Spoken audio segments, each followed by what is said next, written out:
Welcome to another deep dive. We got some excerpts from an article called Representation of Korean Values, Sustainability in American Remake Movies. Hmm.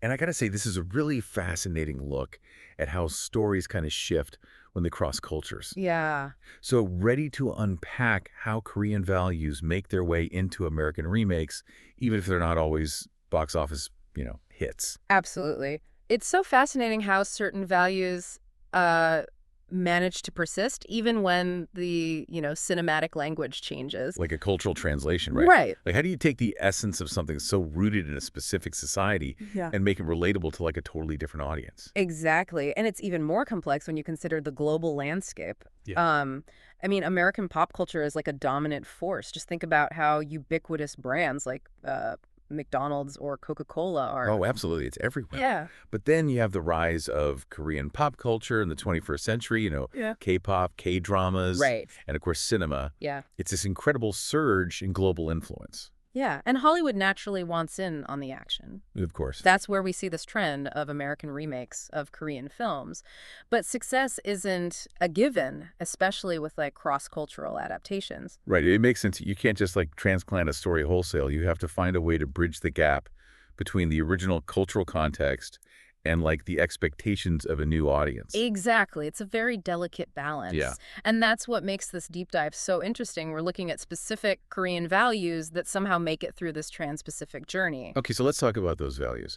The source material highlights three in particular: fatherly authority, parental expectations for their children, and the concept of fate and destiny. Yes, and those are all such rich areas to explore.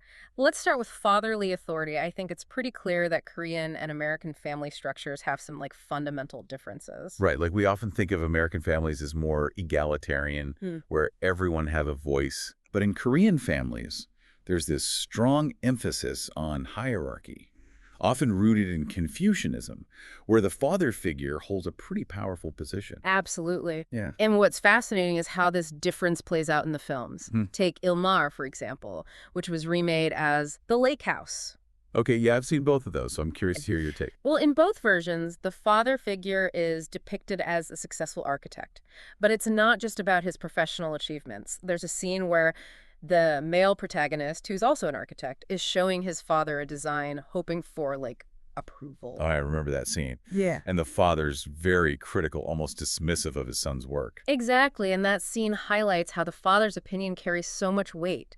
It sets the stage for this underlying tension, the son's desire to please his father and live up to his expectations. It's interesting because in the American version, the father's criticism feels more like tough love, like he's pushing his son to be better. But in the Korean version, there's this added layer of filial piety, this deep-seated respect for the father's authority. That's a really insightful observation. Thanks. And that subtle difference speaks volumes about how cultural values shape the dynamics of family relationships. Totally. It's like even though the basic plot points are the same, the emotional undercurrents are different. Exactly, and it's not just Ilmar. We see similar dynamics in My Sassy Girl and its American remake. Oh, interesting. In both versions, the father acts as a potential obstacle for the romantic couple. Okay. He doesn't, like, forbid the relationship, but his presence looms large, creating this sense of societal pressure and familial expectations. So the couple has to navigate not just their own feelings, but also the weight of these cultural norms. Precisely. It's a classic storytelling trope, but it plays out differently depending on the cultural context. Okay, so we talked about fatherly authority. What about parental expectations in general? The source material mentions that there's this strong belief in Korea that children should prioritize family ambitions over their own, especially the firstborn son. Yes, and that's in stark contrast to the American emphasis on individual choice and pursuing your own dreams, regardless of what your parents might envision for you. So how does this cultural clash manifest in the remakes? Let's go back to Ilmar and the Lake House. Okay. Remember how the male protagonist is struggling with his career path? He wants to be a woodworker, which is seen as a less prestigious profession than being an architect, like his father. Right, and his father doesn't exactly approve. Right. In the Korean version, there's this really like heart-wrenching scene where the son tells his father, "I'm not you, I can't live your life." Exactly. And that line just speaks volumes about the pressure he feels to follow in his father's footsteps. Right. It's not just about career choice, it's about fulfilling a societal and familial obligation. But in the American version, that same scene feels more like a declaration of independence. Yes. It's about breaking free from parental expectations Mm-hmm. and like forging your own path. Yes. And that shift in emphasis reveals so much about the underlying cultural values. Yeah. In the Korean context, filial piety is just so deeply ingrained. And there's this sense that children owe a debt to their parents, whereas in the American context, individual self-expression and pursuing your own happiness is more highly valued. So even though the conflict is present in both versions, the emotional weight, the underlying message is totally different. It's fascinating, right, how a seemingly simple plot point can carry such nuanced cultural baggage. Absolutely. And that makes me think about the visual language of the films. Yeah. The source material mentions that the color red plays a significant role in both the lake house and its Korean counterpart. Yes, and that's a great example of how symbolism can bridge cultural gaps. In Korea, red is often associated with celebration, luck, and even divine power. Wow. It's a very auspicious color. But in America, red can have different connotations, right? Yeah, like passion, danger, or even warning. Precisely. So you have this single color carrying multiple layers of meaning depending on the cultural lens through which you're viewing it. Okay, so how does this play out in the films? Well, there's a scene in both regions where the female character is wearing a striking red coat while she's at the magical mailbox, the one that connects them across time. Oh, right. And she's praying, right, asking for some kind of divine intervention. Exactly. So you have this visual representation of a Korean belief appealing to a higher power, symbolized by the color red that's woven into the American adaptation. It's like a subtle nod to the original cultural context, but it's also open to interpretation for American viewers. Exactly. And that ambiguity is part of what makes these cross-cultural adaptations so intriguing. Okay, so we've covered fatherly authority and parental expectations, and we even touched on the visual symbolism of color. But there's one more big theme we need to explore: fate and destiny. And that's where things get really interesting because it gets to the heart of how different cultures view the world and our place in it. So walk me through this. Koreans tend to believe in destiny and divine power, right? Whereas Americans are more about like individual action and controlling their own destinies. That's a great way to put it. And that fundamental difference in worldview really shapes how these films unfold. Okay, but before we get into that, I think we need to take a quick break. Okay. Don't go anywhere. We'll be right back to delve into the fascinating world of fate and destiny in part 2.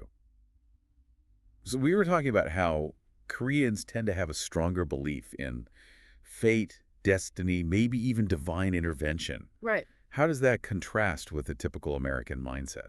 Well, in America, there's this strong emphasis on individualism, on self-reliance, on the idea that you can create your own destiny through hard work and determination. Right, we're all about taking charge and shaping our own futures. Exactly. But in Korea, there's more acceptance, maybe even reverence, for forces beyond our control. Exactly. And that difference in worldview is reflected in the way fate and destiny play out in these films. Okay.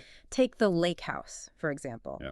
Remember that magical mailbox that connects the two main characters across time? Oh, yeah, it's such a romantic, whimsical element. Well, it's also a bit of a paradox, right? Yeah.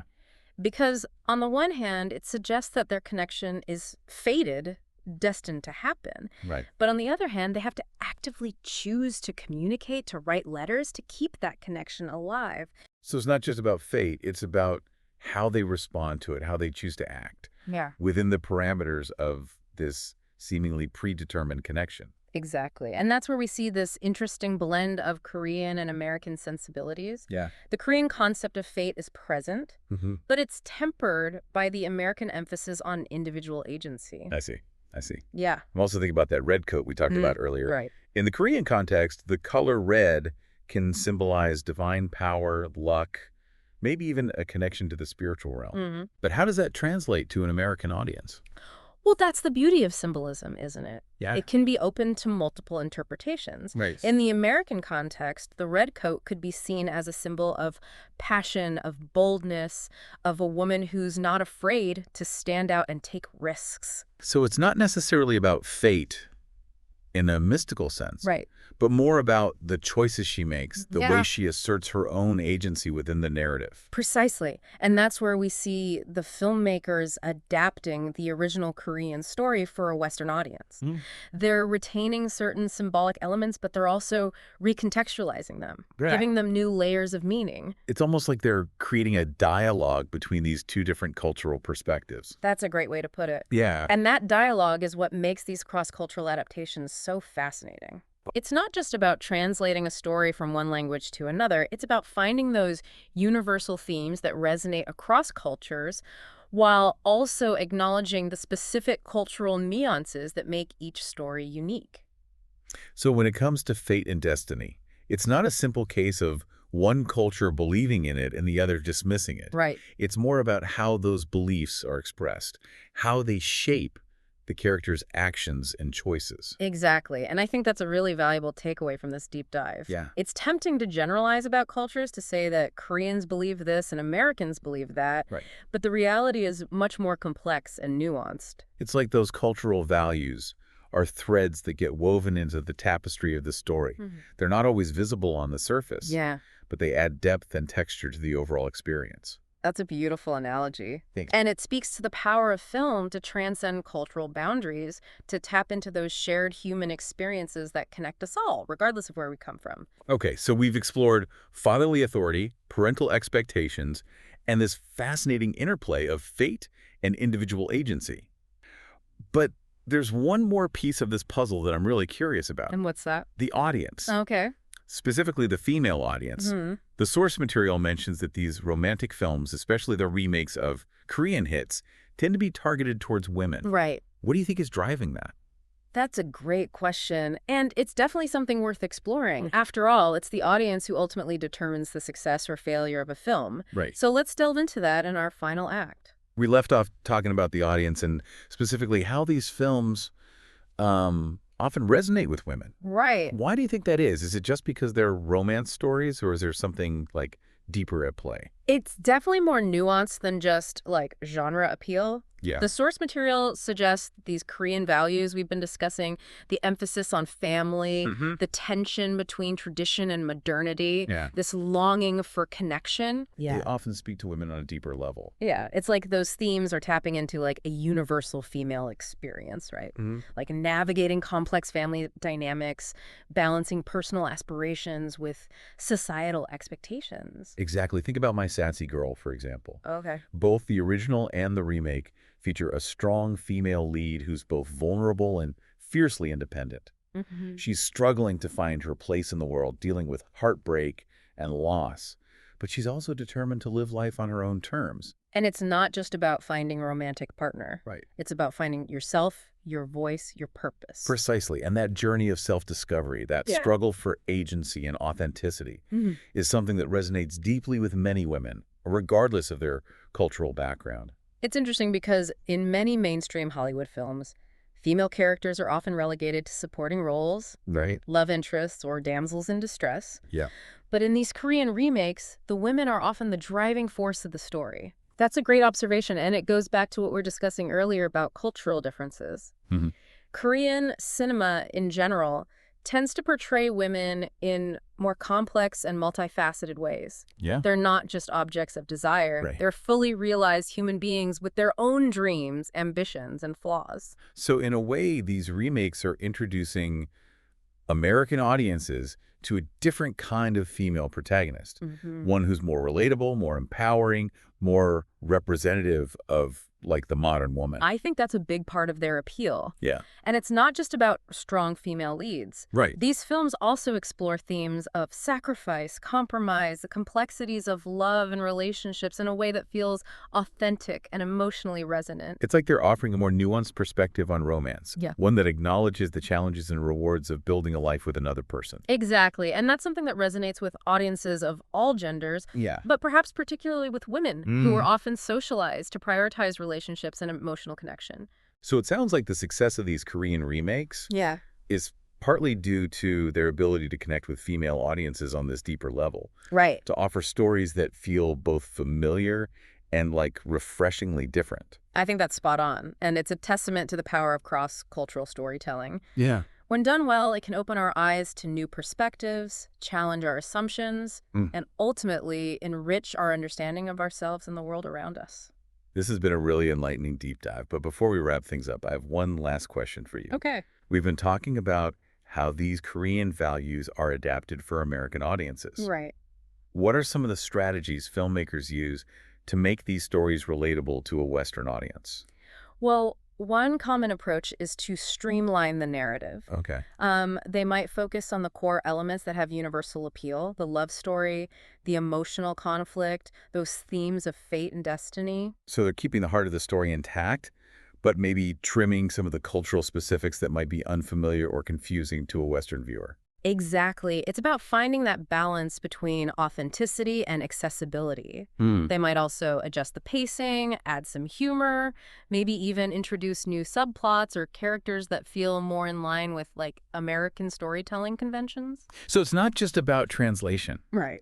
It's about reinterpretation, Yeah. about finding creative ways to bridge the cultural gap while still honoring the essence of the original material. Precisely. And when it's done well, you get a film that feels both familiar and fresh. Yes. Something that resonates with a wide audience, while also offering a glimpse into another culture's perspective. And that's what makes these cross-cultural remakes so intriguing, right? Yeah. They invite us to step outside our own cultural bubble and see the world through a different lens. Absolutely. It's a reminder that even though we might speak different languages, eat different foods, have different customs, we all share the same basic human desires Right. for love, for connection, for belonging, for meaning. That's a beautiful sentiment and a perfect note to end on. Ah, thank you. So next time you watch a movie remake, don't just focus on the plot. Mm-hmm. Pay attention to those subtle cultural details, the values that are being represented, and how they might be interpreted differently depending on your own background and worldview. Right. You might be surprised at what you discover. Thanks for joining us on this deep dive, and keep exploring.